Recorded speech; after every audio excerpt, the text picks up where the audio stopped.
been looked at as a very city phenomenon or a founder lifestyle driven phenomenon. And we are trying to flip the question on that. We are not asking how many startups can we produce from one island of excellence.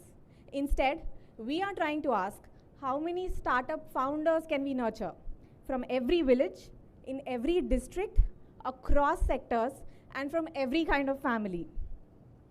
And let me also clarify that the government is not driving this alone.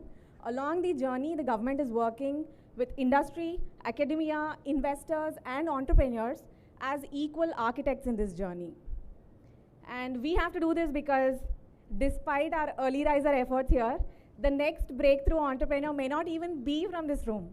She could be a student back in Srikakulam with an amazing idea, or an AI/ML founder who is building his product from a village in Konaseema, somebody that we just came across in social media, or a founder that is trying to bridge a small supply chain gap in Anantapur and waiting to scale up.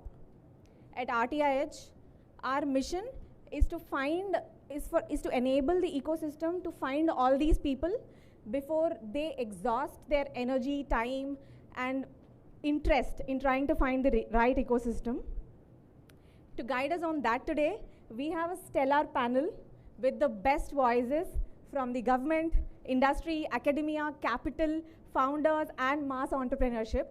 With that, it's my absolute honor to call upon our Honorable Minister and Chair for the session, Shri Nara Lokesh Garu, to deliver his keynote address.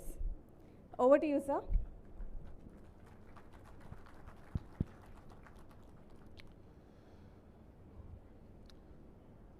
Good morning, everyone. So, first time Vizag visitors, raise your hand. Good.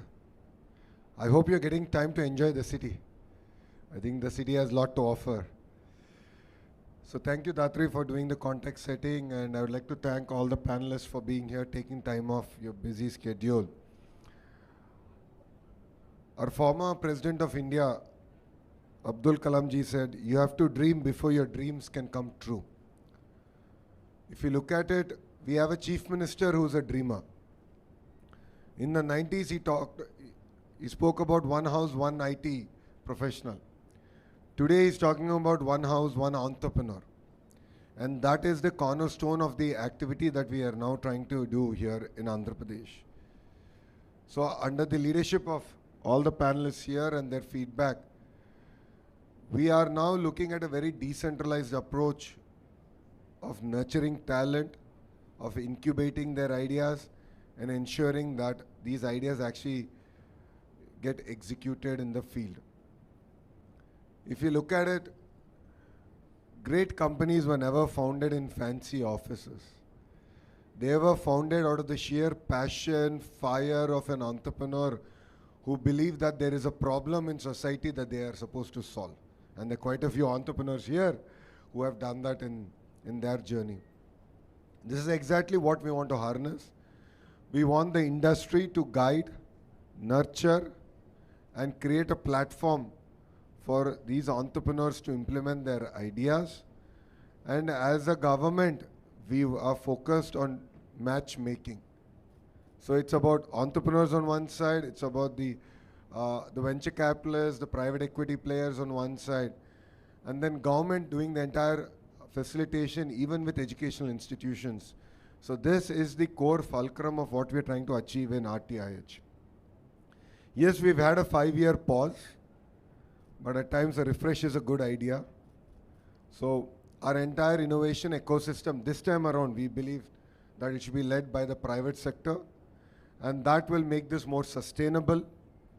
It will stand the test of time and politics, and that is what we are here to achieve. Under the leadership of Dhatri, we are also working at how can Andhra Pradesh government be a platform of innovation. Unlike other governments, we have tremendous amount of data. And we have a leadership that is really excited about trying new ideas. So the GovTech platform is here, offered to budding entrepreneurs. They can work on it, they can look at data, they can look at how can they come up with new solutions. And then of course, take that to greater part of India and of course to the world. Some ideas that we are now working on is as simple as during floods, how can we deliver relief using drones effectively? That's one solution, the idea. The other idea that we're working on is water management. All of you know that moving irrigation, water through irrigation department is a very expensive process. It's very energy intensive. The idea is how can we use predictive, looking at rainfall, which basin will get how much rainfall in the next 1 month. Based on that, how much water should I move to which basin? So these are very simple ideas, but these are ideas that then entrepreneurs like you can harness and build on it. And we believe that government should play a very important role in terms of enabling the entire ecosystem.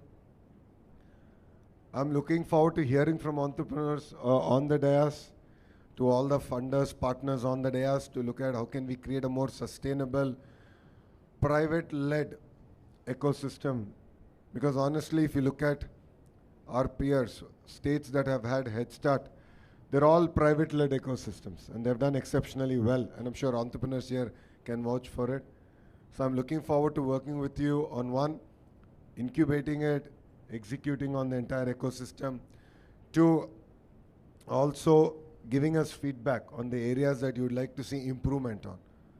So I'm working with partners here, especially with Rajesh here, on looking at how do we reduce the cost of logistics. How do we look at making even a micro entrepreneur a lot more successful. So Rajesh's expertise comes from logistics. And we're taking his input on how can I make a trucker a more successful entrepreneur.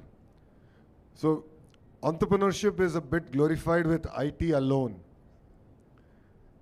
I believe that's just one part of the entire equation. There's a lot more that we can do. There's a lot more that we can achieve across board. There's a lot of activity happening with a trucker, with an entrepreneur in food processing. So these are things that are actually very exciting for us as a state.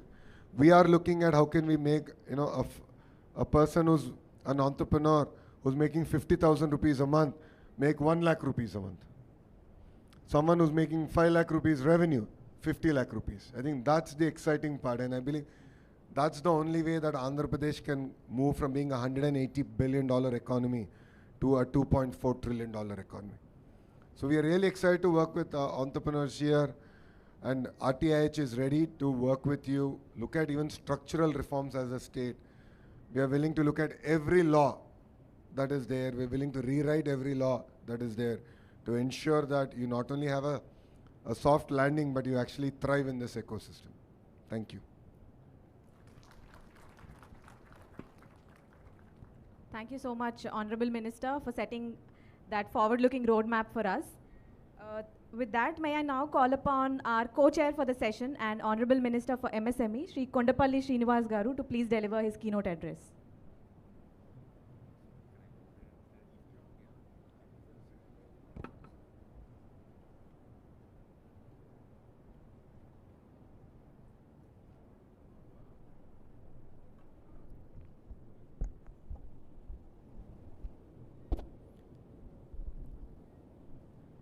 Very good morning. I'm very honored to share the dais with my beloved leader, Shri Nara Lokesh Garu. Very passionate, very energetic, and handful of guidance for young leaders like me. Thank you so much, sir. And also, with due respect, I would like to recognize the panelists as well. Good morning. I only have 5 minutes, but I want to brief about what is the entire concept, how is it being built by Honorable Chief Minister. Honorable Chief Minister believes that Indians do have a lot of vision on the entrepreneurship, because back from Satavahanas, he believed that a lot of import and exports were happening in India. He believes that genetically we have this concept of entrepreneurship in Indians, because he has seen a lot of Indian leaders across the globe. 30 years ago, Honorable Chief Minister believed that IT is going to be the future and Indians should take the profession of IT. But now he believes that we have the global leaders, global connect. He wants to promote entrepreneurship in a big way. He called for a concept of one family, one entrepreneur in a big way. For that, he wants to build an ecosystem where every entrepreneur who want to start an entrepreneurship, or and also who is an existing entrepreneur who want to get a support from the government and the industry and the university as well. So for that, he has empaneled RTIH, Ratan Tata Innovation Hub, where every budding entrepreneur and the existing entrepreneur get a good hand-holding system. For a new entrepreneur, there is a startup ecosystem that is being built with the help of the corporates who have taken this as a big challenge, along with the government, to do it in a big way. For this, he has taken, we have taken a hub and spoke model, with hub being the Amravati and the spokes being in 5 different zones in Andhra Pradesh. Each zone will have a spoke led by one of the corporate, which is going to get all the industries together in that spoke, in that zone, and try to understand what kind of support can be given to these industries. And they're also linking the universities existing in that zone and trying to get the support to the industry from the university as well. And for the budding entrepreneurs, this spoke is going to conduct the startup hackathons and connecting the universities, getting the students together, and any entrepreneur, budding entrepreneur who has a startup ecosystem, who has a startup and who has an IPR, is going to get a virtual funding concept from this spoke.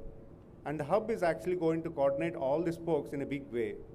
So the concept is as such is in a big way to say, but we have to start somewhere, and this is where, with the guidance of Honorable Minister Nara Lokesh, under the IT ministry has taken it in a big way. He was able to motivate all the big corporates and get them into this ecosystem so that proper guidance will be given to the budding entrepreneurs and the new existing entrepreneurs as well. And I should clearly say that this ecosystem will really buzz the industry as well, because any problem in the existing industry can be reached here, discussed here, and what is the latest technology can be, what is the problem that can be resolved in that specific to the industry can be discussed and resolved. And there is a scope for private R&D centers to empanel in this RTIH as well. There's so much to say, because world is, we have to build a better world tomorrow, and this is where we're starting. And Andhra Pradesh as such is a big concept with RTIH. It's going to boom the industry. It is going to help the industry. Definitely, I would believe that every budding entrepreneur can definitely get help from this RTIH. And the whole concept of one family, one entrepreneur, it's not a big, big challenge. It's somewhere we need to start, and this is how we started, under the guidance of Honorable Chief Minister and my Minister Nara Lokesh Garu. So definitely, I would like to hear good questions on this, and I'm really hoping that we could answer all of them. Thank you so much. Thank you.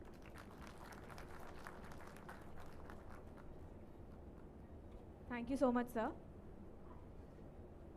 So with that, we can move on to our panel discussion. With the comfort of time that we have, I do have a lot of questions both to both our honorable ministers and the panelists as well. Sir, HMIT, sir, I would like to start with you. The one family, one entrepreneur vision is a bold and unheard of vision set by any other state. So on a policy and on-ground execution front, what would this entail? No, if you look at it, both the MSME minister and the IT minister are sitting next to each other. It's a clear message to the entire ecosystem that we need to work together. While RTIH is incubated, RTIH itself is incubated within the IT ministry, but both MSME ministry also has a very, very large role to play. In terms of policy frameworks, and there's already the policies are out there for everyone to now look at, and then also apply for funding, for handholding, and so on and so forth. But what makes it really exciting is the way the team has put the entire life cycle together. So, from your spark, which is the idea discovery, to going all the way to future founders and the catalyst for the early validation, velocity labs for the acceleration. And then, of course, once you go for mass production, then comes MSME, and then once his job is done, that is, once you're in your next orbit, then the industries minister comes into play. But what's really exciting and what's very important for us is to look at how do we create a mechanism where entrepreneurs on the dais, funders like Sateesh can come in, and identify companies that they want to nurture a lot quicker. Because honestly, currently we are not in the ecosystem of in the startup ecosystem. We don't figure out in that trajectory or in that orbit. And I was talking to Rajesh just before we got here, and we were discussing about, yes, you know, in neighboring states, if you're looking at 10 companies, I'm sure I'll find one company to invest in. Whilst in Andhra, we might have to look at a lot more number of companies. You have to evaluate a lot more because the ecosystem is yet to mature. And that's where I believe RTIH and we as a government have a much larger role to play to ensure that the platform is robust and companies can now do well. Thank you. Absolutely, sir. Thank you. Mr. Ravi Arora, through the Tata Group, you have institutionalized innovation across all its 100+ companies, which is mammoth. So when a state like Andhra Pradesh wants to inculcate a culture of innovation in its population, which is again at scale, what do you think are the foundational steps for that?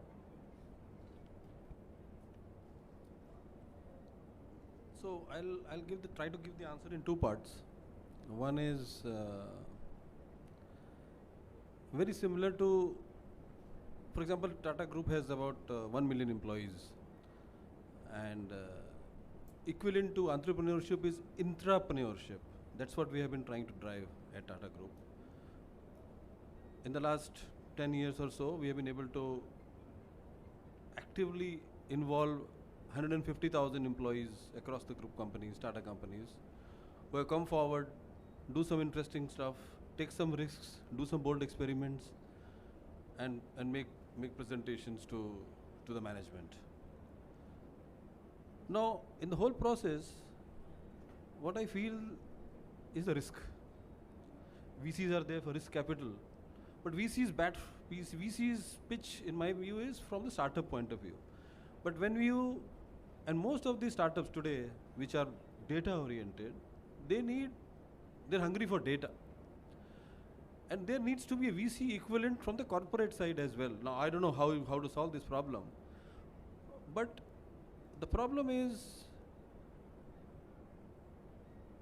corporates, large corporates, also need to take equal amount of risk with the startup. And how do we make it happen is a problem that I think we should discuss and we should try and solve. For example, we in Tata Group have an award called Dare to Try, which is given to the team which has failed after trying a very bold idea, which has failed.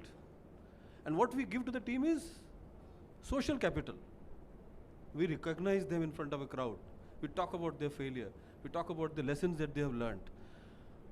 But we need to figure out what could be a good mix, could be social capital or a financial capital or some risk capital for such failures when a startup which has a good product or a good idea tries to do something at a large corporate which has also taken risk by allowing that startup to work, share data. Can we try and see if we can solve such problems? Can we, for example, in terms of data, can we create a DigiLocker for data so that it is safe and it is only used for experiments? Can we create a Dare to Try escrow account, for example?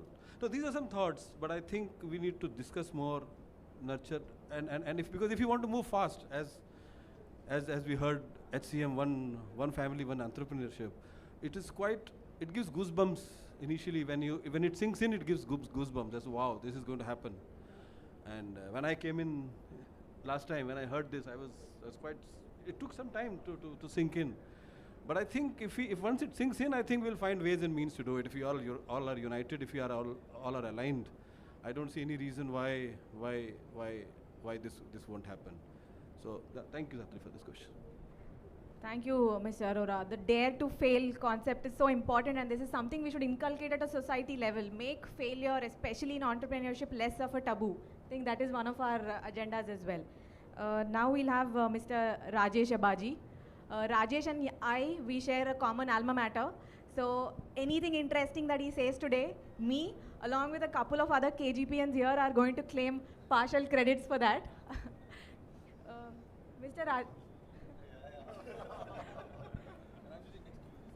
So, Mr. Rajesh, but on a very serious note, you have solved one of the most complicated problems and then scaled that product nationally, which is, I'm sure, very inspirational for a lot of founders beyond metros.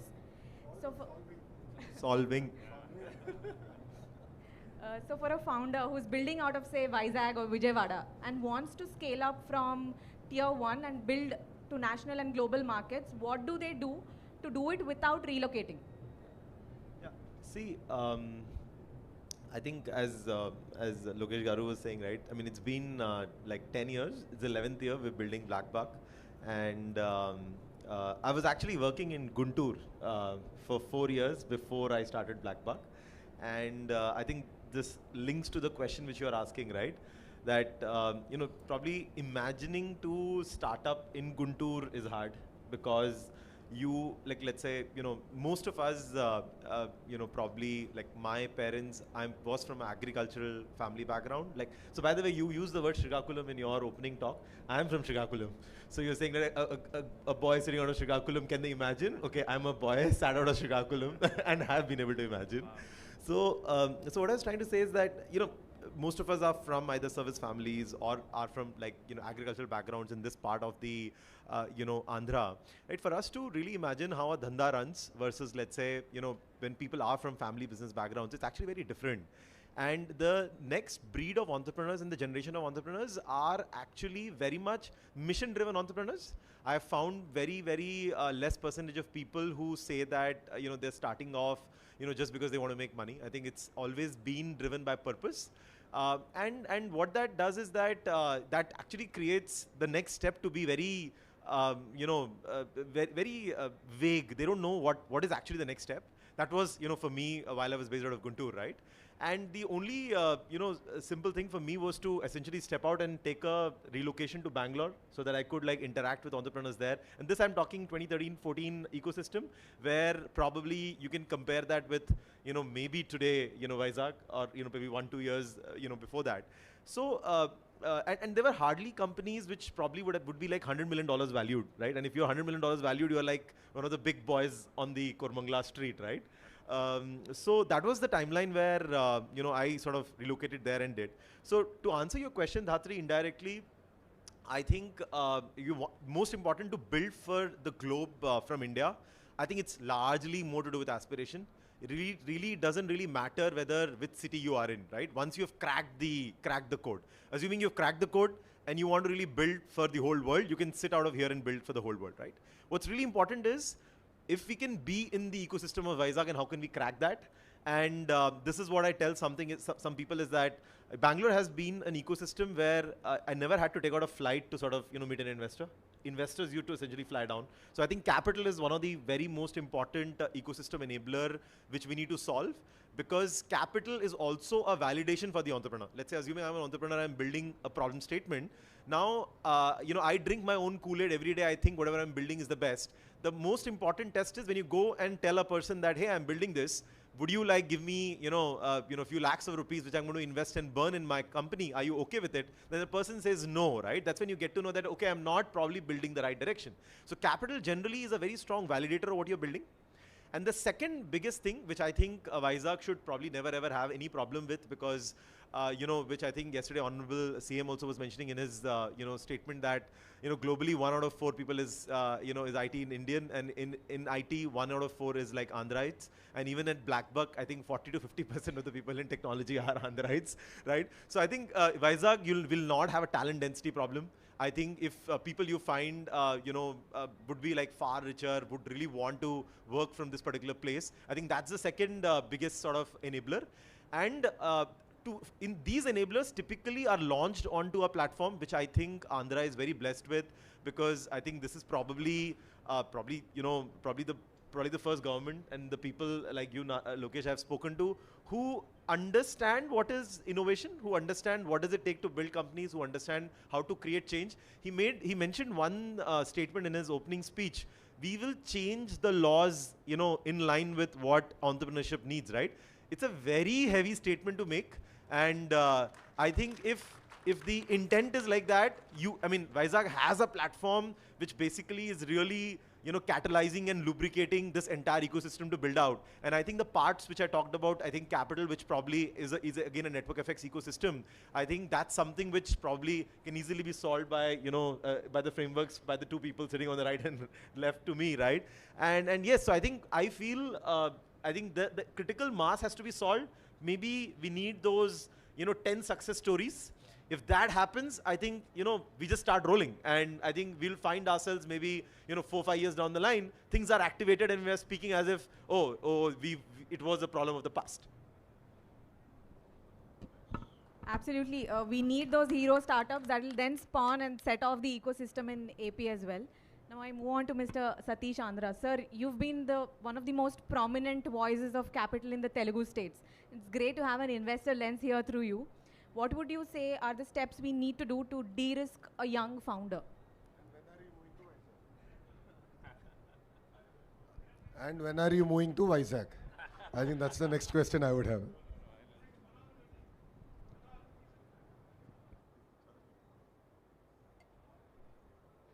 It's okay now. Yeah. No, I'll definitely be spending a lot of time here in Vizag. Yeah. Dhatri, I'm from Anantapur. I'm glad it's called Anantapuramu now, not Pur. So, and my last name is. Anantapuram now has in Andhra Pradesh, one of the 26 districts. Right. It's the 5th district in per capita income. So Rayalaseema cannot claim backward district anymore. Sure. So, and my last name is Andra. So, a lot of people in Hyderabad question why I'm in Hyderabad after the division. But anyway, fun apart. I think one of the key things we need to recognize is that there are different types of enterprises. I think you look at, there could be a lifestyle business, there could be an SME, there would be a startup, there could be a social enterprise. So it's extremely important to look at all kinds of enterprises. From Honorable Chief Minister's perspective, when he talks about one family, one entrepreneur, absolutely you need to address all of these segments to ensure that there is inclusion, there is contribution towards GDP. I know a lot of us are very biased because yes, India needs to build more unicorns. We're the second largest ecosystem right now because China, entrepreneurs are building for the nation now. So US and India, we're building for the globe. So very clearly, let's look at data. A lot of times, tourism industry is as big as IT services industry in this country, right? And if you look at dairy industry, it's 50% of the IT industry in this country. A lot of times, without really looking at data, we get very biased because all of us keep hearing the same stories again and again and again. So the reason why I want to highlight this is, it's extremely important we recognize all of these enterprises. MSME needs are very different. Startup needs are very different. The capital needs, it's risk capital, non-linear growth, gets rewarded, right? Versus a local enterprise, a small enterprise needs are very different. So how do you connect? So there will be Andhra entrepreneurs building for Andhra, Andhra entrepreneurs building for India, Andhra entrepreneurs building for the region, which includes Southeast Asia and GCC, and Andhra entrepreneurs building for the globe. So we need to look at those aspects as well and kind of connect all the dots.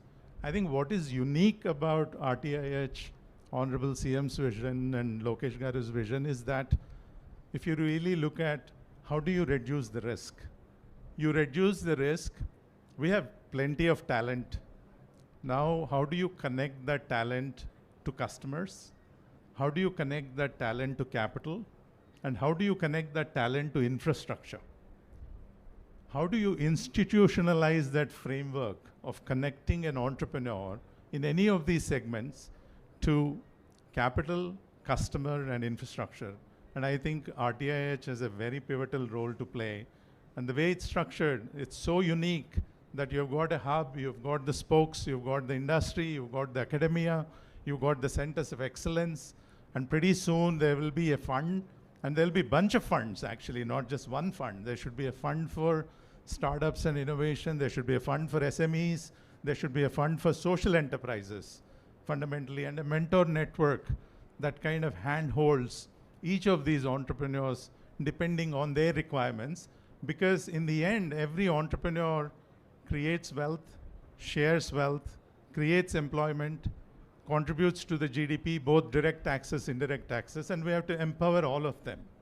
And that's what I think is the vision of Honorable CM and Lokesh Garu, and RTIH, I'm sure, is going to play a pivotal role, and we're all here to support, you know, the entire state to kind of leapfrog everyone out there.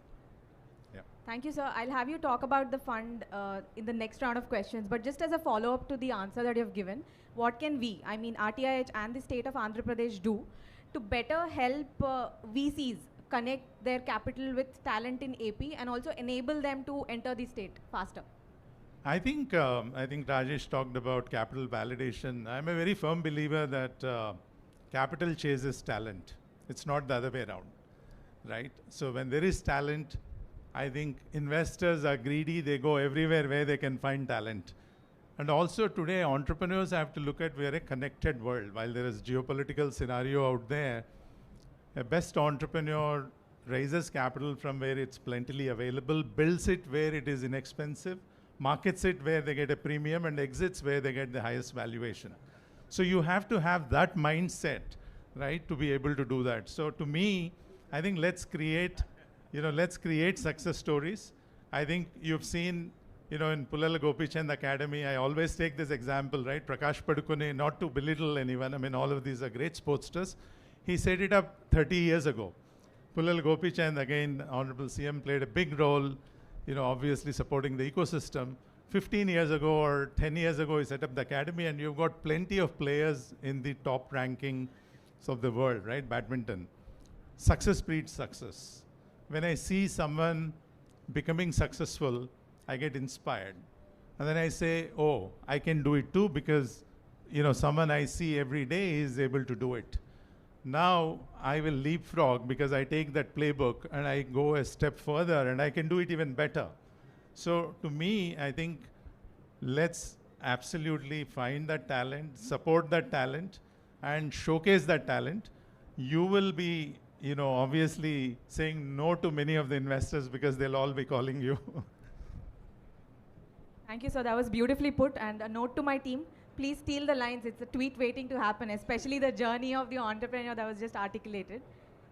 Sir, Honorable MSME sir, Minister, sir, the next question, sir. Andhra Pradesh has been doing really well in the ease of doing business. It's one of the top performers. How do we ensure that the same level of responsiveness is also given to our startups and the smaller MSMEs? It's the right question.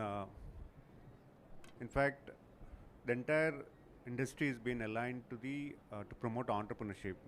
For that, Honorable Chief Minister wanted to dedicate an officer at the grassroots level and empanel him and support him in a very big way that, you know, a proper hand-holding system gives to the entrepreneur as well. So we're engaging one officer at every RTIH who is going to collaborate with all the officers at the zonal level, at the district level, and the district level also will have IPOs across each constituency, so that every entrepreneur who want to start something, they're connected to RTIH as well.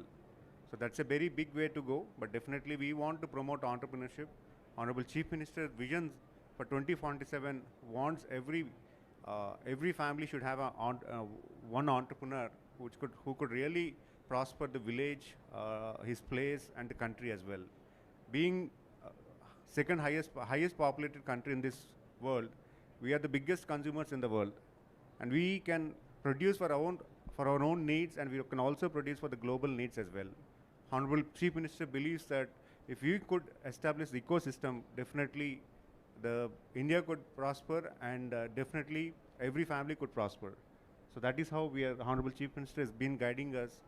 Proper ecosystem has to be established, and the department is going to realign ourselves in a way that it could really help the industry as well. Thank you. Thank you, sir. Professor Ramesh Loganathan, I think you're one of the voices that's worked both in the industry and academia, and which is why we have that much more of an amplification effect from you. So, sir, what can we do to change the mindset of students in universities from a placement-first mindset to innovation-first mindset? That's a very, very hard problem in the sense that I think it's the education system, right? And as a society, we are the one that nurture that system, our coaching-based system. So I think we zap any creative juices left in the kids, right, from 9th onwards till 12th. So unfortunately, engineering colleges and other colleges, we get the students, I don't think we make it worse, but we don't make it better either. So it's a, first thing is to see how can we create more exposure.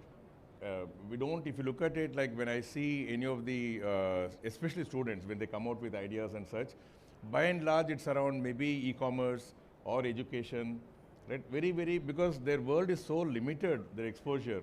They only think of problems in that. That's one big, so I think we need to increase the exposure. It's not an easy problem to solve, but that's one, I think we need to increase the exposure. Inspiration, I mean, can we, like Sateesh rightly said, success breeds success. Can we showcase local successes, right? And so that they believe it's possible. If somebody from a neighboring town or has done it, they believe it's possible. So I think the inspiration is something that's very important.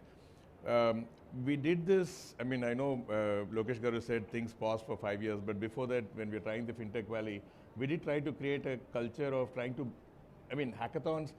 I'm not a big believer in student startups, right? I mean, students should study and they should graduate. But the inspiration should come there. Ideas, thinking about it, like just doing a hackathon to think about a problem to solve. Think about customers and, right? I think we need to create those, more and more of those fora where they get to experiment a little bit with ideas and like it may not become a startup, but that's okay.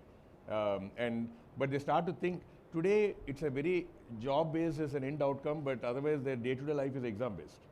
They're just preparing for an exam and they hope that the good marks, good grades will get them a good job. And they think life is set. Life is not set, right? There's a lot more to life than that. I think we need to make them experience and that we need to create this in a good way. I mean, like connect them to markets. Many hackathons happen, but there it's more about just building something, writing some code.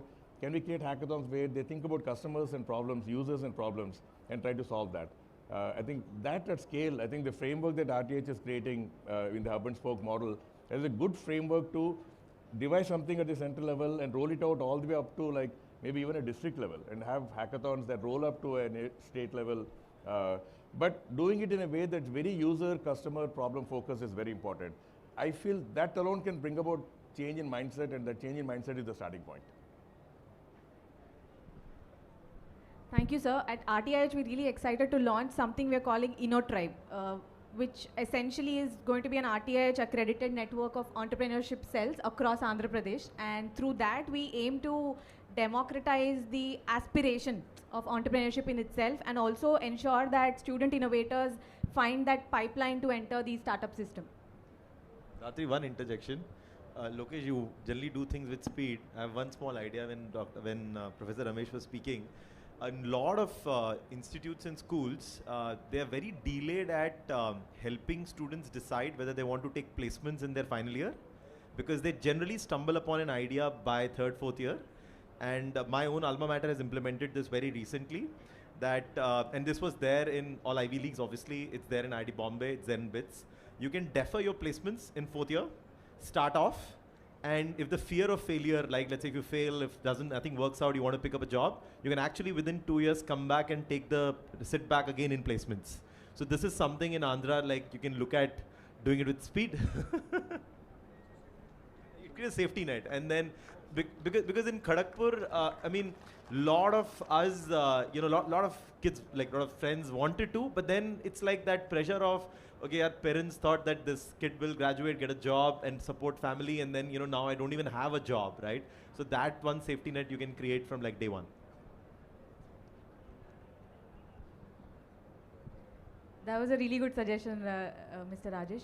Mr. Madan Patki, you worked at grassroots and then you also scaled up enterprises from grassroots, which is where it really matters. So for you, it's well known that grassroots innovators are great at Jugaad. Now, how do we take this Jugaad and help them build scalable, investable and income-producing enterprises? Wonderful. Namaskar, and wonderful to be here. Thank you for inviting me. It's fascinating to listen to a bunch of views, very, very energizing. As I was sitting here, I was just reflecting on my own startup journey. I started off in 2000, much before anybody could spell entrepreneurship. Even now, I struggle without word autocorrect happening, whether it's NEUR or NUER or whatever. I sometimes believe the root word for entrepreneurship is antarprerana, right? And that should be the one, right? It's all about inner motivation, right? And perhaps we should, Lokesh, you have to start off by replacing entrepreneurship with entrepreneurship or something like that. Entrepreneurship. That's a great one, right? So, and you know, at that time, to what Rajesh was saying, there were barely a handful of us in Bangalore who were dreaming of being a startup. In fact, TIE started in Bangalore in '99. I'm on the TIE Global Board. Nandan Nilekani was the president of TIE Bangalore. And I still remember attending one of the first meetings where there were like 8-10 of us sitting around a table and asking some naive questions like, if you don't return equity, will you get jailed and stuff like that, right? So, but it's come a long way. The nation has moved a long way. In fact, I was also reflecting very fondly on the Honorable CM's foresightedness that you talked about. We were invited to Andhra as Merit Track in 2003 to conduct India's first ever online graduate employability test called GET, and we did it online across all the districts of Andhra. I'll never forget that because everything that could go wrong went wrong. But that set the tone for what a digital first assessment system could look like, right? So to your point about Dhatri, about the whole vision of one family, one entrepreneur, and you were talking about data. So I think there's a 3D framework in play here, right? Any entrepreneurship model has to be democratized. Today it's getting there. A lot more to be done at the grassroots, right? Can every youth out of any village dream that, yes, I can do that, right? That relatable role models that we were talking about. 2, it has to be distributed. It has to be in every village. That's the concept of mass entrepreneurship, that how do you get every village the equal opportunity that anybody in a Vizag or a Hyderabad or a Bangalore or a Delhi has to access the same kind of resources and knowledge that I can still do it. And 3rd, it has to be digital. In the world of AI, the world is really the market, and I think we are at an inflection point of the same 2000s when you can really reimagine everything with the power of AI, and that's the power of the moment now. I think every big idea has a tipping point, and I can really see the tipping point. You know, we're getting to the tipping point to the ecosystem that we're seeing in Andhra and places like Vizag. From the aspect of taking grassroots ideas and building it up, again, just summarizing some of the things that we said, there are 3 things at play. One is the seed. How do you make every young person right from school to start think about entrepreneurship and entrepreneurial thinking? Now, whether one becomes an entrepreneur or not is a moot point, but entrepreneurial thinking is a critical 21st century skill, right? So how do we embed that seed in every individual's mind that, yes, I can think entrepreneurially, I can think jugaad, I can think of solving problems, right? The beauty about India is there are problems everywhere, right? Every problem is an opportunity in disguise, and if you can capture those problem statements to turn into opportunities, we're sitting on multi-billion-dollar opportunities, right? Second is, what is the soil, which is where RTIH comes into play, right? How do we make the soil fertile enough for that seed to sprout? It could be academic institutions helping with incubation. It could be local capital available. It could be banks willing to go the extra mile to say, yes, I'll lend to you, right? It could be local relatable role models which says, if this joker can do it, why can't somebody else? Which is what happens in entrepreneurial ecosystems. And the last part of it is climate, which is where Lokesh Garu and you were talking about, sir, is that how do you create an environment of policy that is supportive of the entire seed and soil, right? How do we make sure that access to capital is easy? How do we make sure that ease of doing business, I think, which is a big deal. In fact, at GAME, we had helped one state decriminalize 1,100 issues around in the policy which can imprison an entrepreneur, and we brought it down to some 170, right? So we need to do all of that so that entrepreneurs can go out there, bat on the front foot and say, listen, I can hit every ball for a 6, right? That is the kind of confidence that we need to do. So we need to make sure that there's an orchestra of seed, soil, and climate. And I'm sure with all the initiatives that are happening here, we can build this up. In fact, one last point I would like to say is that at the soil level, we need to be able to infuse, as you were saying, logistics, right? How do we make sure that there are common infrastructure available even at the village level? So if there's a women artisan producing something, she doesn't have to struggle to take packages to 30 kilometers out and then find a logistics network and returns and all that. So can we do that ease of doing business from an infrastructure standpoint? Lastly, you know, I know we haven't talked much about the two-letter AI word, which I believe is also all-inclusive. So I believe that India needs not more of Gen AI, but we need more of Jan AI. That we need to be able to take AI to the masses. And we're actually launching a large initiative called Jan AI, where every village can it be a hotbed of AI innovation for solving local problems by local youth. And I think that opportunity to do that is fascinating. So look forward to working together at the Global Alliance for Mass Entrepreneurship. We're really excited. We have the Vizag Entrepreneurship Mission that we have launched a few months ago, supported by RTIH, and I think we are experimenting a bunch of things here, and I'm sure, you know, Andhra will be able to set the entrepreneurship model, as we were talking about, to the rest of the world very soon. Thank you. Thank you, sir. Really like the seed, soil, and climate concept that you've introduced us to.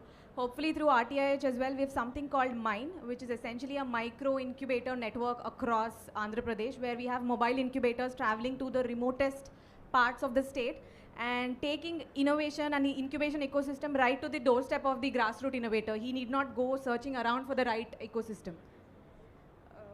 HMIT, sir, we come back to you once again. Sir, you want to make entrepreneurship a statewide aspiration.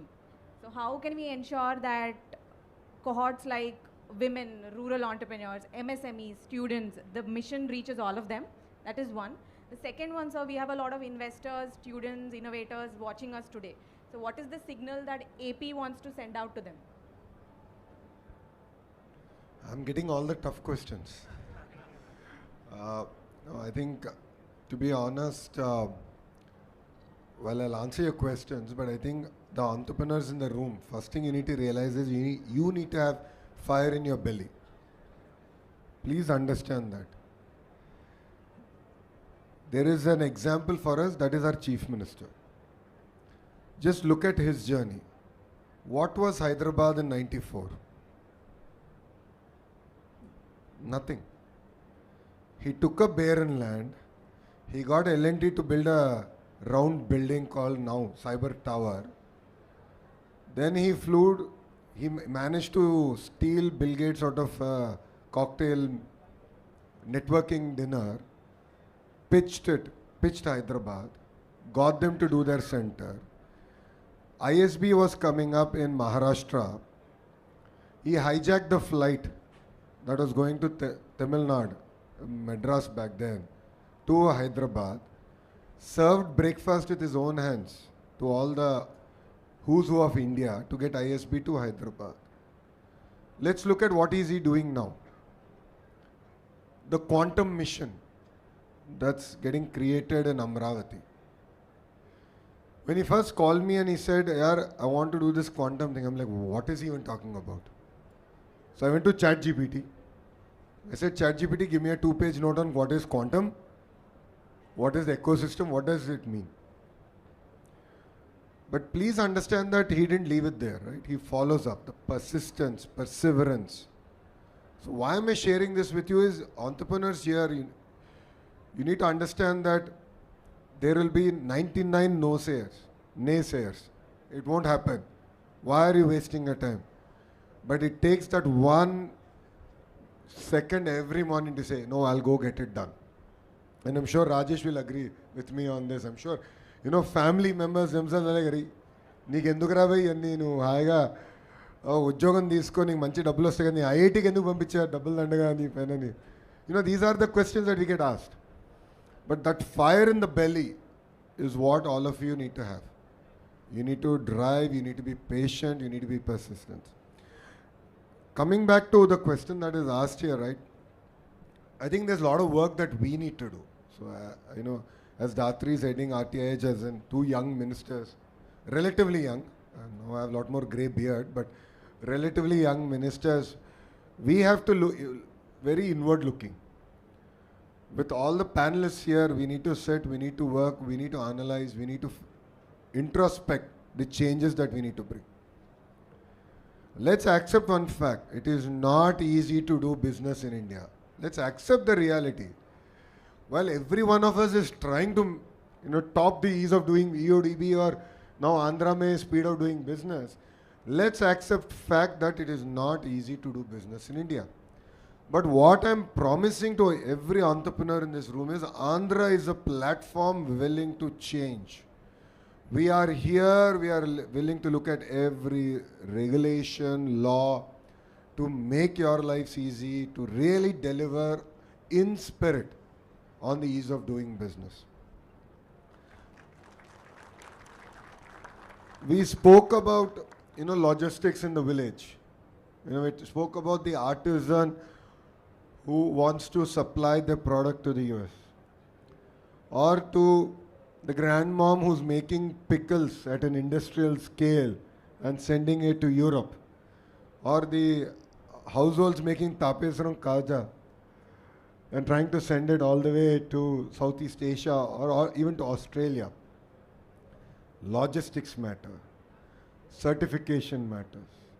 So this is where the entire ecosystem sort of comes together. And that's exactly what I'm looking forward to working with, all the leaders here. Because you've gone through it, right? You've been through it. You understand. The wealth of knowledge that's here on this dais is not there in the big fives, with all due respect to them. Because you've tried, you've tested, you failed fast, you've sprung up again, you've run. Sateesh has incubated so many amazing companies. I'm very envious in the way he's done it. So there's a lot that, the companies can come and give us input on. And that's exactly what we want to do here. And that's the only way, as you rightly said, the rural, someone who's made a simple, tasty sweet. That's a big business in India. 1.6 billion people. And we love our sweets. We love food. That's a big business. Millets is a big business. Right? There's such amazing ideas in rural that we can harness. But this is where I think it's very easy to say that we'll look at everything, we'll evaluate everything, we'll fund everything, but practically speaking, it's impossible to scale at that level. But how do you create an enabling environment that will stand the test of time and politics? So beyond the people who are sitting on this dais, right, our lifetime, they should still continue to succeed. And that requires an institutional framework. And that is what, as young ministers, we offer to the people of Andhra Pradesh. Please understand, 17 out of 25 ministers are first-timers. So what we bring is raw energy, passion to change things. While I know it's not a dais to talk politics, but please understand, while the political party now has 4.5 years of legacy under its belt, but the team now that's representing is very young. The last part I would like to add is the capacity building that we're working at a governance framework. Yesterday we signed an MOU with the Singapore government, and the first point we inked is building capacity, where officers like Dhatri will go to Singapore, understand that what is the framework required. Yeah, we can keep changing laws, right? But then Lokesh is here today, Lokesh might not be sitting here tomorrow. How does the framework continue beyond me or beyond individuals? I'm sure Rajesh knows this, right? When you started your company, it was all about you and you, right? Everything would come to you, but then you'd bring in systems, processes, frameworks. That's exactly what states need. And only then will we thrive. And that has been the cornerstone of what we want to achieve in this term. As you will hear that we'll do, there's this startup, there's that land given, this is there, that's great. But what's beyond us? The frameworks. The state should continue to thrive. The state should continue to accelerate towards the $2.4 trillion economy. Only then the Vikasit Bharat mission can be delivered. Thank you. Thank you so much for articulating that, sir. Mr. Arora. It's not tweet ready, huh? So it is. This was, sir. This was. Note to team again. So, Mr. Arora, sir, we keep saying that corporates are the partners that we have at RTIH are our real strength. How do we ensure that, what are we doing to ensure that corporates are co-builders in this journey with RTIH?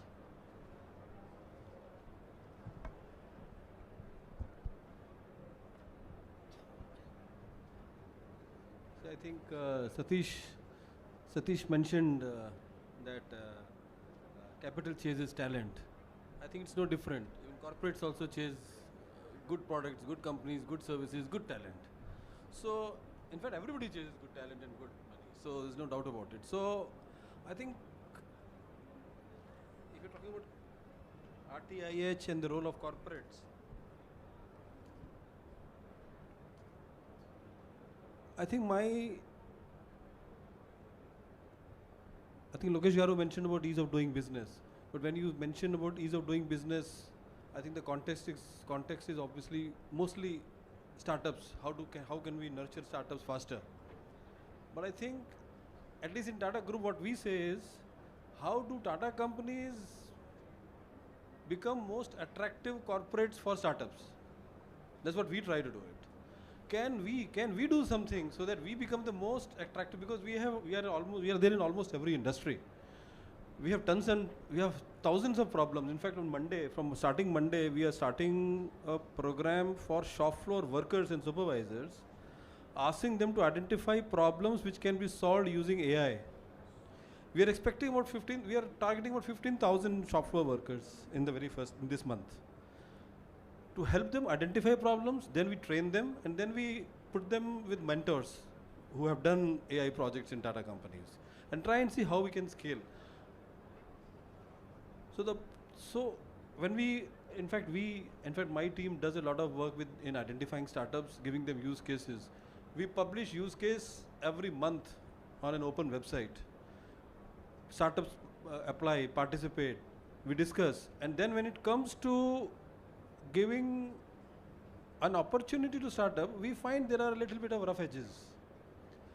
It could be, most of them are due to legal systems and stuff like that. Which I don't want to go into details, but we are trying to solve it. So I think we can accelerate this journey if we can have an equivalent of 3PL, for example, since you are here. Can we have a 3PL for startups to ride on and do some use cases in corporates, which can de-risk the whole thing? So this is a big problem. De-risking to work with startups is a big subject. It's not an easy, but I think there's a role that 3PL can play here, equivalent of 3PL, not really 3PL, but I'm just saying, I'm just drawing a parallel. So corporates are hungry. If there is something that we can do to bridge the gap between this hunger of corporates and those barriers that I'm talking about, I think we can accelerate a lot when it comes to helping this vision of one family, one entrepreneurship. And let me quote our, very similar to what we've been talking about HCM's vision. Our chairman, he participates, he sort of, when it comes to, I talked about recognizing failures. It was one of those years when we didn't have any award for the failure. So there's one evening in which there are about 15 awards given. There are 15,000 nominees, and there are 15 awards, so 1 per 1,000. More difficult than IIT, JEE Advanced or JEE Mains to win an award in Tata Innovation Ecosystem. So there was no award for Dare to Try, and he was quite upset. He said, I'm very unhappy. While we have given 14 awards, but for me the most favorite award is Dare to Try, which means there is something which is missing. Why are people not trying bold ideas? So there was a message, and that is a message. And when we have leaders like HCM and our chairman, and I think, as I said, we all can come together and help their vision, accomplish that vision of our leaders. Thank you. Thank you so much, sir. Just to add to that, for any of you who's curious as to what the 17 plus partners that are working with RTIH today are doing, they are literally leading the whole initiative, driving it on themselves. We have corporate innovation challenges wherein, as Mr. Arora just mentioned, corporates throw their problem statements open for startups to work on, that then go on to become procurement channels and work orders for startups. They're also trying to open up their test beds, their labs, so that startups can have access to the data sandboxes that they can work on. they are also anchoring certain sectors across our hub and spoke network.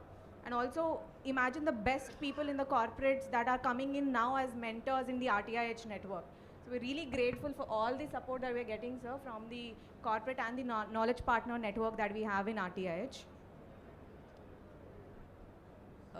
Mr. Rajesh, we come back to you now. You've mentioned how it's so important to create hero startups. So we do have a lot of startup founders now working. So what can RTIH and Government of AP now do to help them in their scale journey? See, I think, if the startups are created, right, I think that, I mean, I'm being very, very, upfront and obvious here that they really don't need much of help. You have to be around them and ensure that we're not doing anything stupid that they really, say ki I'm bumming Vizag and I'm moving out of here. So I think getting something created is actually, so basically, let's say assuming startups begin, let's say assuming 100 startups or let's say 1,000 startups, begin, right? Getting to the first institutional raise and getting to something really working, right? That, that fall is the highest. Probably 1,000 may say, less than 10 or 7 or 8 will get there.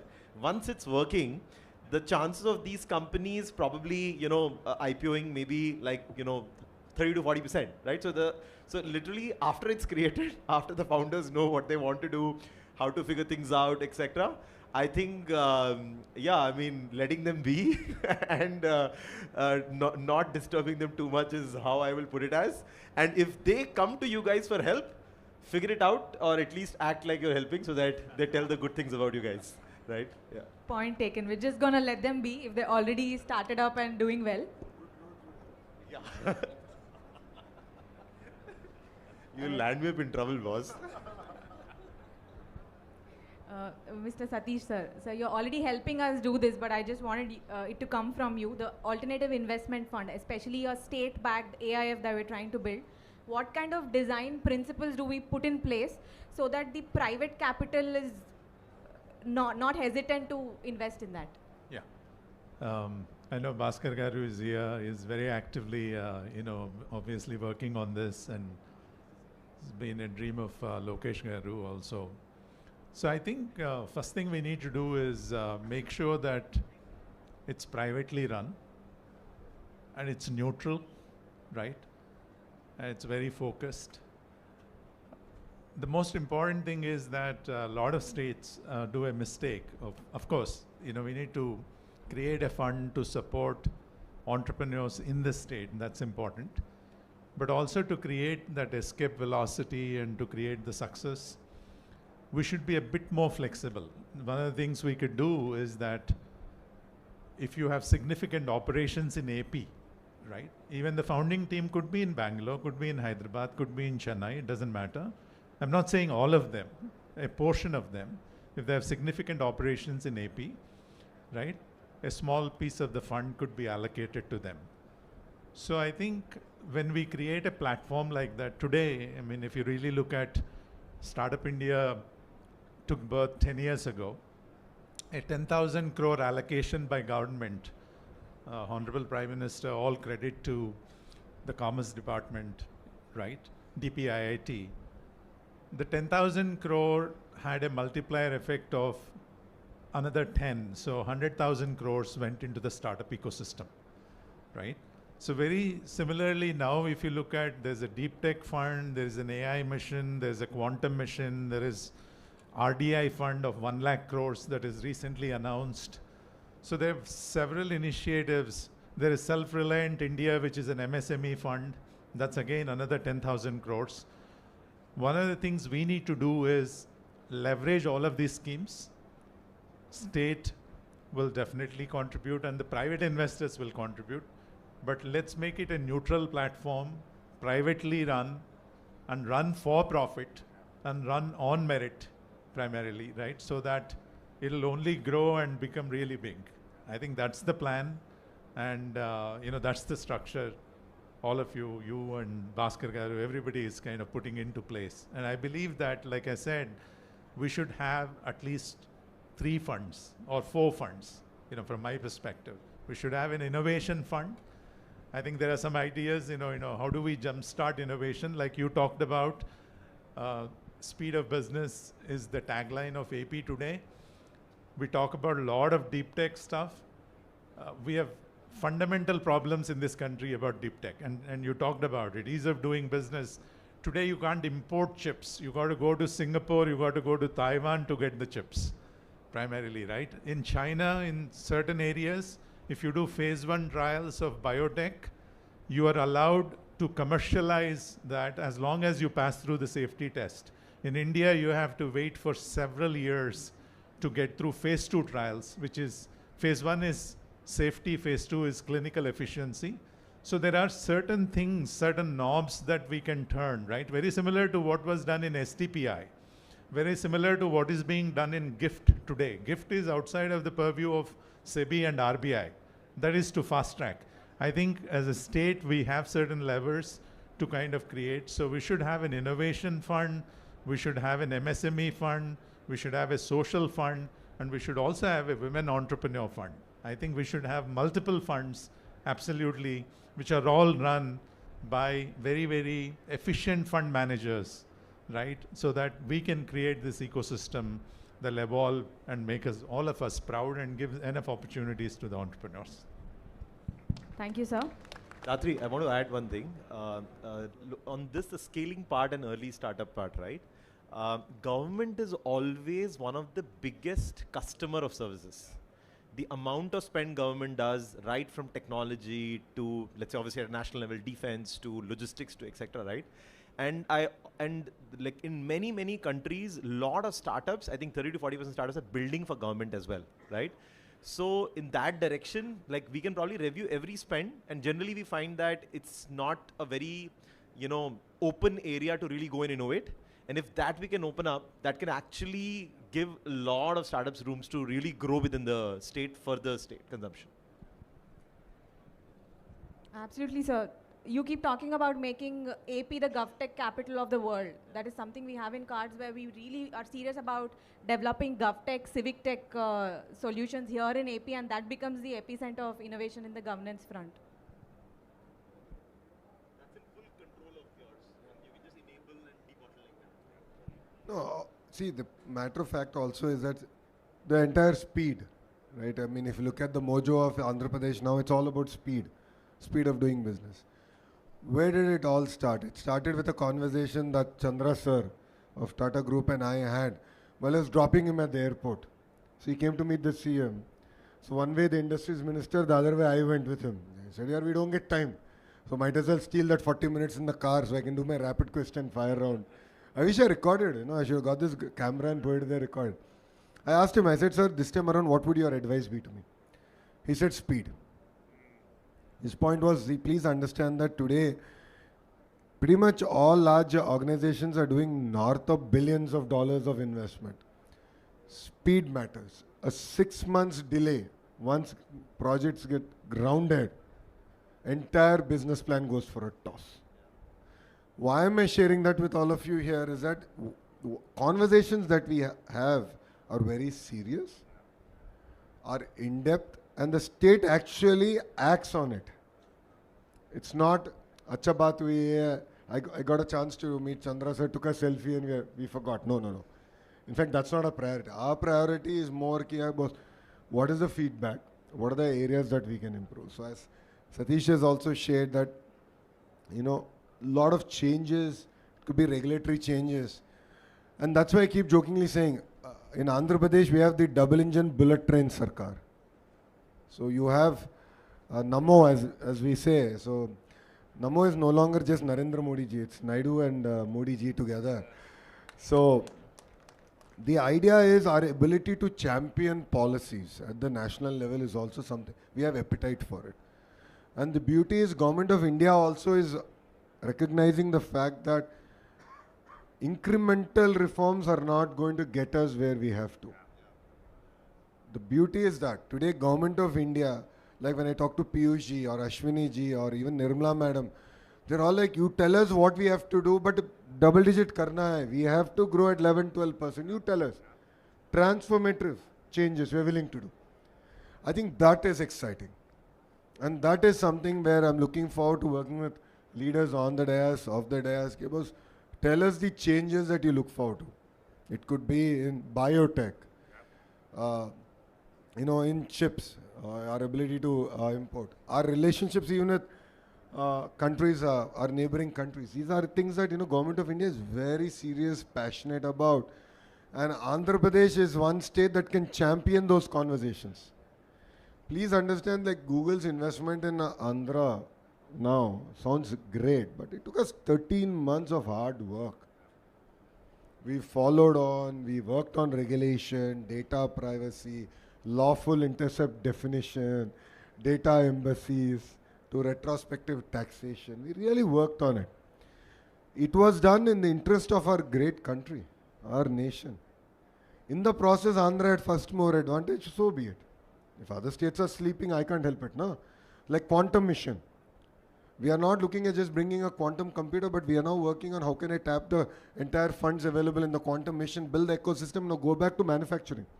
So what you will see 10 years from now is actual manufacturing, research, manufacturing actually happening in the Amravati cluster. So that is what is required, and that is what I'm looking forward to working with all of you. See, with all fairness, I'm a reasonable expert in politics and policy making. I'm not an expert in logistics.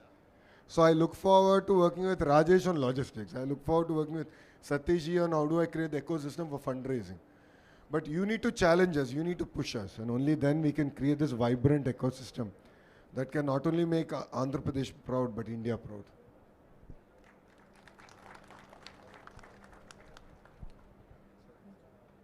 Honorable Minister for MSME, sir. Sir, for OFOE, one family, one entrepreneur vision, we really need to bank on our regional strengths and economies of scale. How do we make this mass movement through the cluster approach that we have and through MSME, sir? That's a nice question. Firstly, you should recognize the ministry as such. Honorable Chief Minister has aligned the departments in a very passionate way. No, in the country, no other state has this ministry. MSME, SERP, and NRI relations and empowerment. It actually connects to the grassroots level to the global level. We have SERP department where 90 lakh women work for empowerment, their financial empowerment, their social empowerment. So we are starting with SERP department to adopt one family, one entrepreneur. There's a target of 1 lakh women should convert into entrepreneurship every year. Honorable Chief Minister has given to us. And MSME department is closely working to scale this up. We are trying to enlarge to maximum more than 1 lakh or 2 lakhs.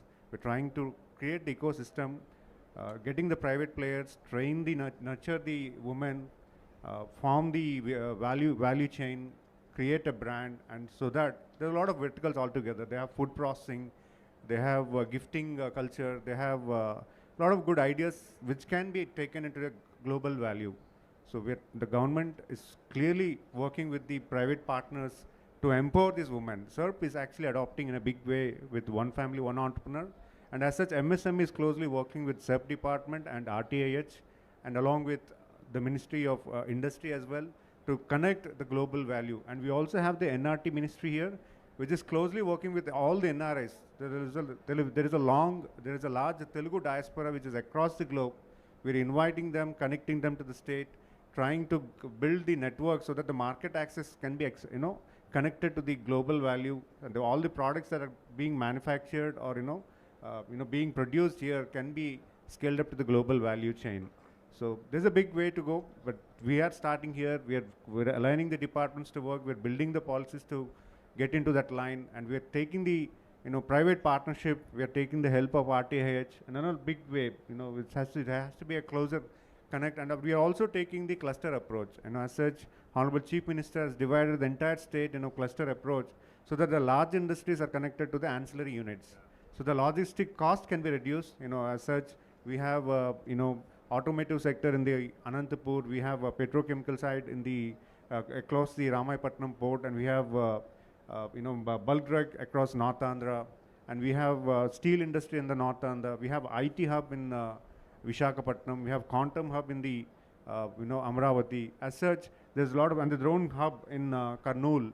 So as the entire state, and we're adopting the futuristic technologies as well. We have a aerospace policy, we have a space technology companies, we're inviting the private players, we're inviting the defense policy, where we're incentivizing based on getting the rights from original equipment manufacturer.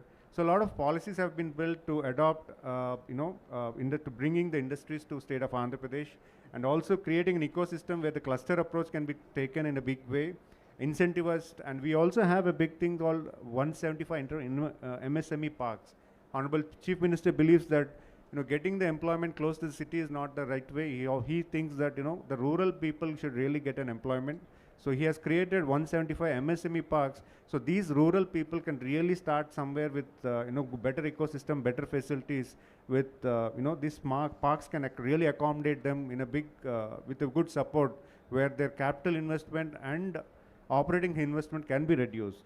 And there's a big way that Honorable Chief Minister is also trying to create a cluster, common facility centers in these industrial parks. So there's a lot of ecosystem which is really going on, and we're inviting the private players to collaborate with the government, so that we really could take it to the global value, global chain. Thank you for that. Thank you. I think what Srinivas spoke about is the verticals.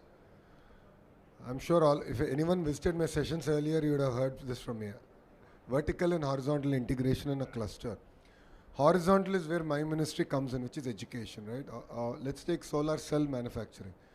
There's so much of research that can still happen. So I'm working on global education institutions who have expertise in certain segment. So like James Cook University to look at aqua, right? University of New South Wales to look at solar cell. How can we do rapid prototyping from ingot to testing, wafer, the whole 9 yards? So entrepreneurs like you who have an idea, who understand material science, can actually go there and then incubate. So vertical is set, the ecosystem companies are in, the horizontal is where we come in, as you rightly said, testing. Certification, air conditioning heat pump, again, Blue Star gave me this feedback. I don't know how many of you know, 50% of India's air conditioners are manufactured in Andhra. With the new agreement with LG, Daikin and Blue Star, it's going to go to 70%. But there is no certification agencies there. So anytime a heat pump that's made for Europe or anywhere, you have to get certified. We need to send it to Germany or various other countries. Our engineers have to go, minimum 2 crores is spent just on certification. The question that was asked to me is like, why is it not there in this ecosystem? That's when it struck to me. So we're doing this glass city, drone city, and so on and so forth.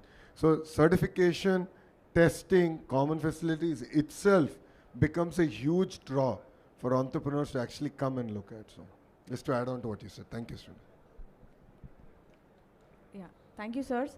I just have 2 more questions, and I request my guests to give crisp answers in the interest of time. Professor Ramesh, we do have brilliant research talent in India. We see that often, but then the commercialization of research is a little poor. How do we help, sir, this lab to industry journey?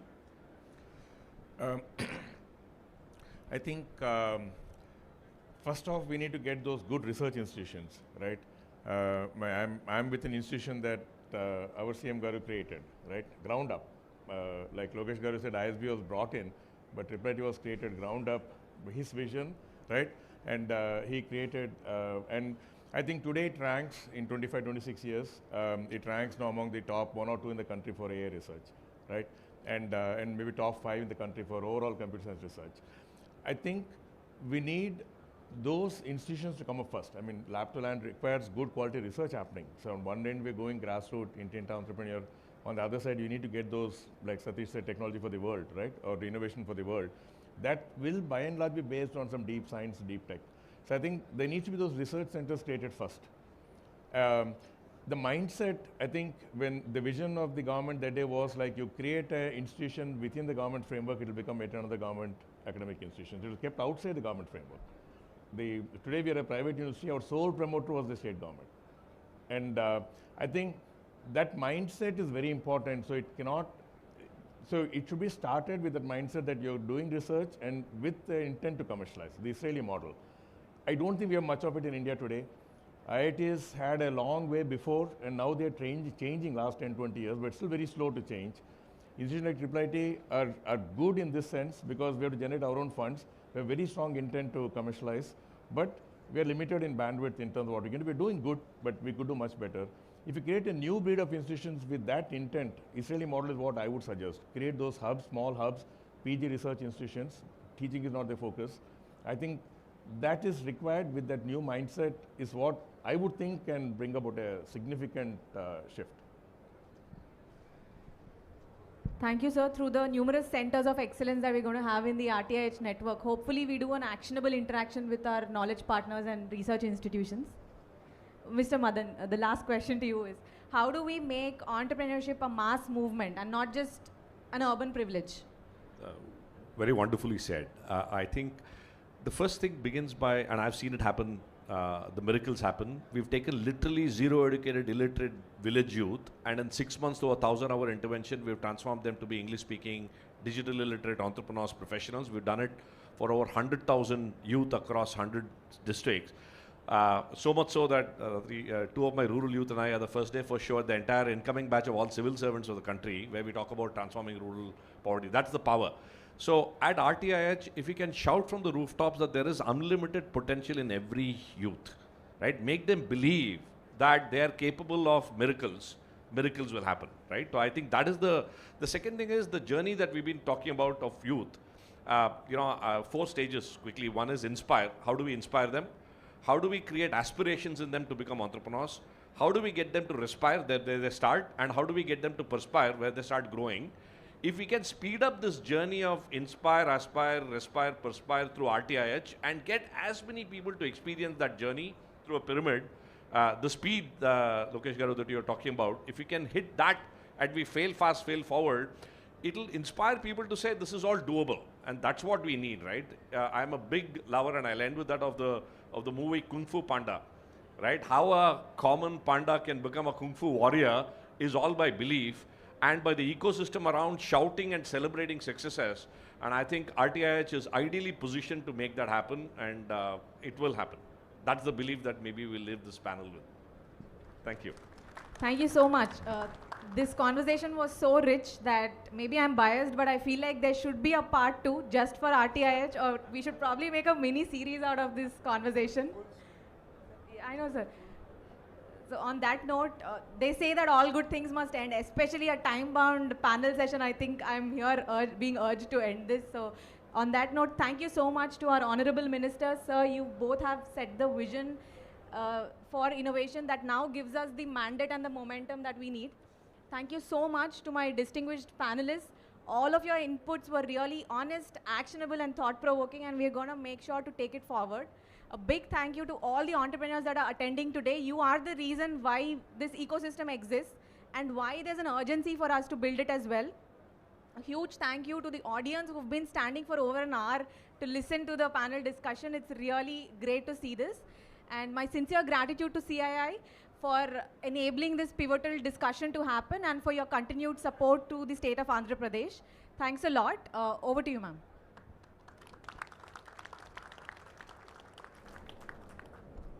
So I must say, power pack, energetic, innovative, thoughtful, and visionary session. I request all the audience to give them a big round of applause, and a huge round of applause, in fact, so that they hear that we are appreciating this session so much. Thank you so much to all the panelists and honorable ministers. Now, to give respect and in honor, may I request Honorable Minister, Mr. Nara Lokesh, to facilitate our co-chair and esteemed panelists. May I request, sir, if you can come forward with a token of appreciation from Government of Andhra Pradesh and CII.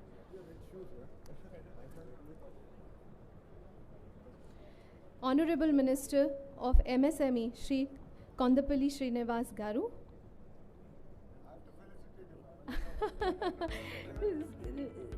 Mr. Ravi Arora.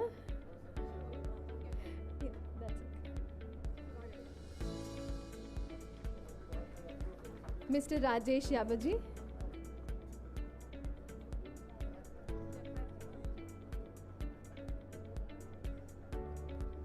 Mr. Madan Padaki.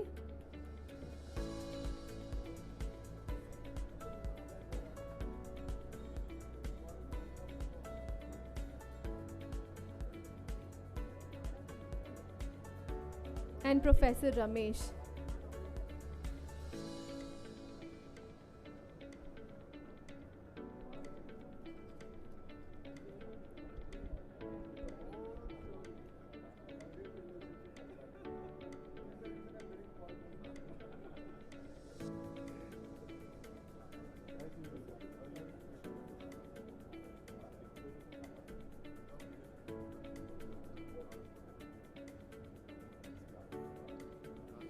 Thank you so much. Big round of applause for all the panelists, please.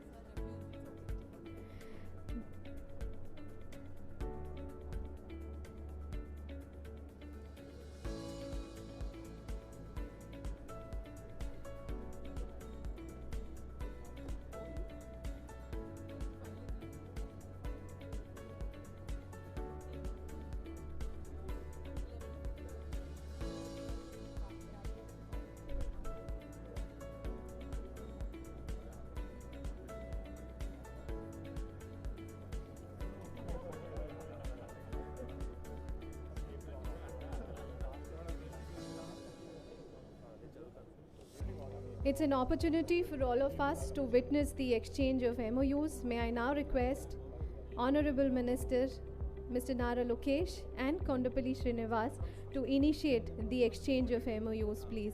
I would like to call upon AP Vaga, the Andhra Pradesh VFX Animation and Gaming Association,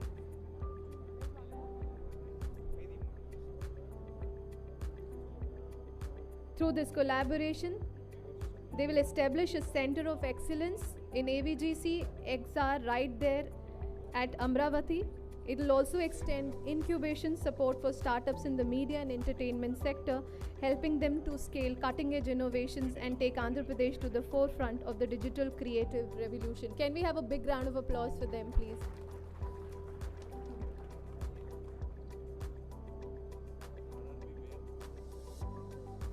Next.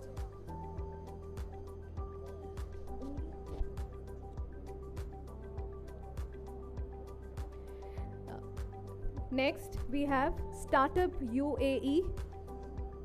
We request if only 2 representatives can come on the stage, please. Startup UAE.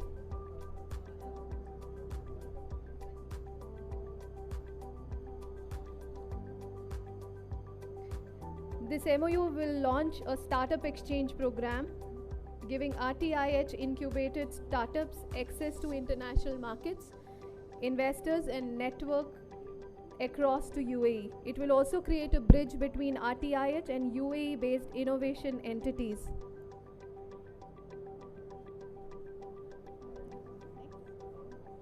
Next we have Quantum AI. Do we have Quantum AI? Okay. We move on to the AIM and AIG. Are they here? Yeah. Can we have a big round of applause for them, please? In partnership with AIG AIM, they're proudly launching IU Nova, a healthcare-focused incubator cell that will nurture transformative health tech startups, positioning Andhra Pradesh as a leader in health tech innovation.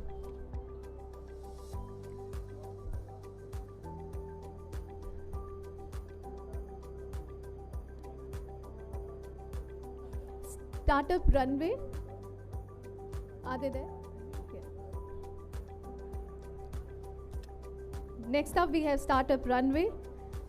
This is the partnership with Startup Runway. They are going to launch a US market exchange program who's going to provide startups with mentorship, soft landing support, investor access, and entry pathways into American markets. Can we have a big round of applause for them, please?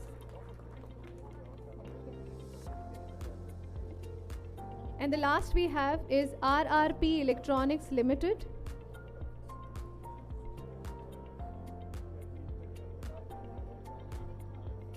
So RRP Electronics Limited, this is a OSAT project.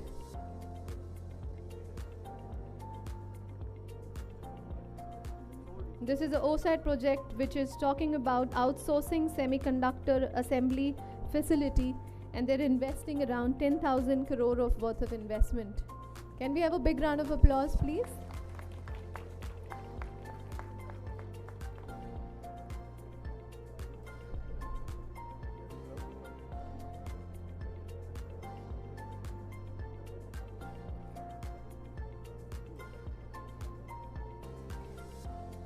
May I request all the ministers as well as the panelists to come together for the photo opportunity, please.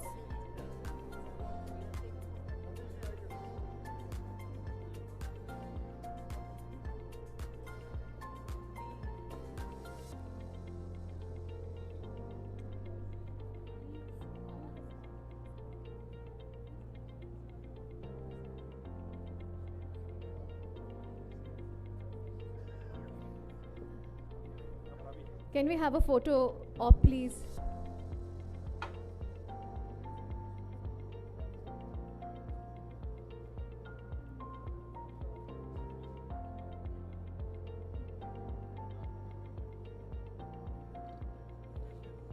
Thank you so much, and it's a great audience, I must say, and please, I applaud everybody who's been here, and thank you. With this, we close the session, and we will be moving on to the next session shortly at 12.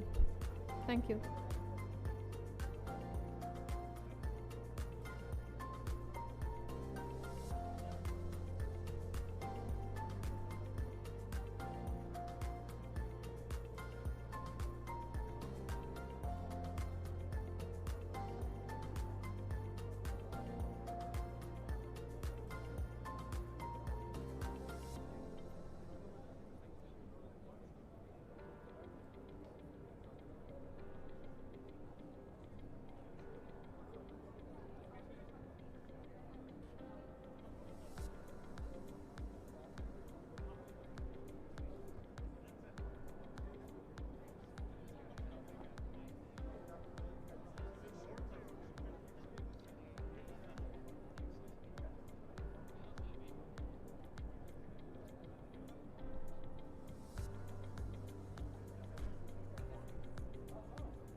Oh, hi. How are you? Good, good. I'm doing well. You're visiting India then? Speaking at the Industry 5.0 manufacturing plant yesterday. Oh. Have a robotics Guntur. Oh.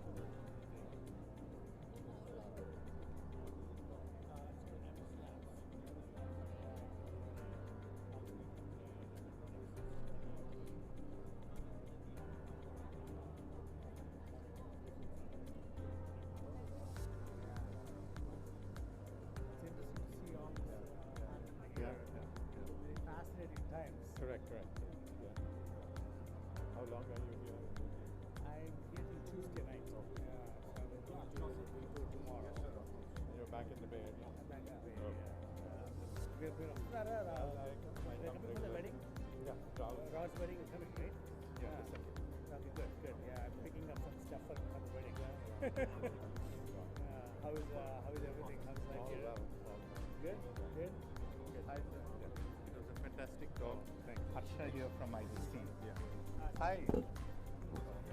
Alex, ex-ITC. I request all the delegates, those who are standing on the dais, we need to prepare. I request everybody to please get down. We have to prepare for the next session.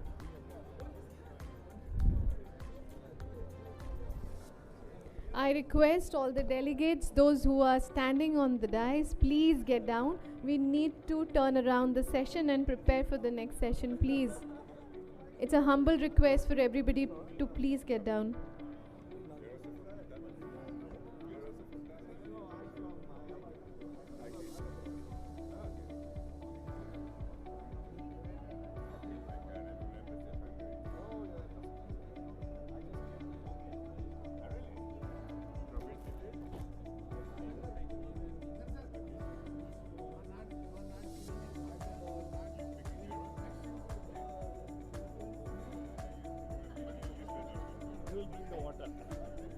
My humble request, if all the delegates and the panelists can get down from the dais, please. We need to prepare the dais for the next session.